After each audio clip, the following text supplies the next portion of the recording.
Hey guys, welcome back. Hope everyone's having a fantastic day. We had a couple cool days and the heat is coming back. But I wanted to talk to you today about goldenrod. Goldenrod has a lot of benefits, has some risk factors. It grows along trails and different things like that. And you can purchase these, the safe way to go, at nurseries, garden centers, things like that. I suggest to do that. Get it while you can. They're not very expensive, and you can plant them certain areas of your garden. You can do it in a container garden, and then you'll have it, because it does have several very toxic lookalikes. With that, I'm always hesitant because it's something over this is you have to make 100% sure you know how to identify between this one that's safe and exactly identify each one that's toxic, because it has to do with the flowering pattern, the leaf layout and everything like that. And there's different ones. It could be from the smell of them or anything like that. So my suggestion, and you can get goldenrod in different supplement forms, but I always suggest, if you want to have it, is to purchase a plant, put it in a garden, a container garden, a large one, and you'll have it and there won't be any issues. So, but it does have benefits. Now the flowers, they are edible. You can kind of saute them, fry them up, or just throw them in like a salad, kind of like how a spinach. If you crush the flowers, they kind of have a salty aroma and taste to them. I personally don't eat the flowers. I use the flowers and the leaves for teas and tinctures. I will, of course, list my, how to do that in the description for you, and the lookalike risk. I want you to always be safe, please. I worry about you guys. Everyone be safe doing things.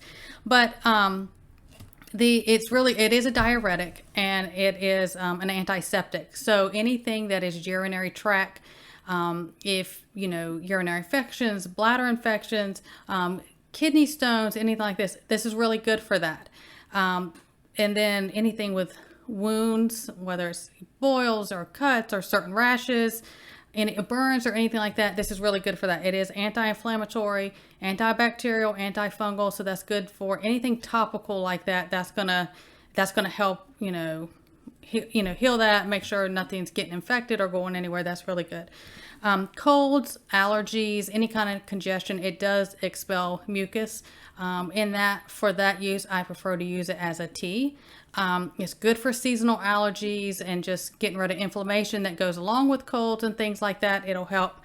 It does also help with sore throats. The tea is very soothing to that, and you can put honey in there with it, and that helps.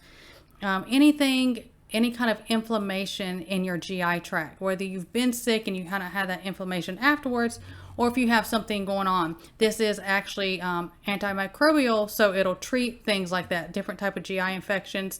It also does help and treat candida in your GI tract, so it's good, for that.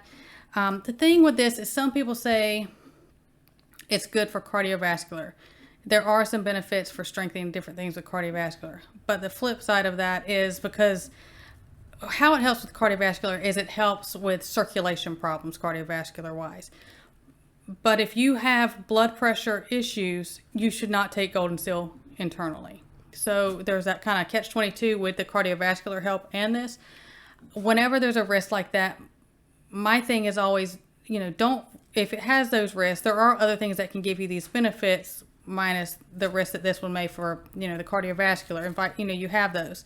So you just, that's why you learn so many, I'll talk about so many of them. It seems like a lot of them do the same things, but this one may have certain risks that this other one didn't. And that's why, you just kind of have to judge which one fits best for each individual and what you have going on or any kind of other ailments. So, you do things safe and you don't cause a secondary issue trying to treat something.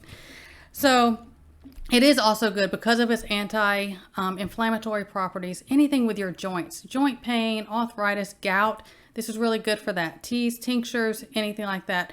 I highly recommend this one. Always be safe, do things safely. That's why I recommend with this is, if you can get it in a nursery garden center, just plant it and then you'll have it. And you can dry, the leaves and flowers and use it later. You can make tinctures and stuff like that. So something else I hope helps you guys. Everyone stay well, God bless, and I will see you next time.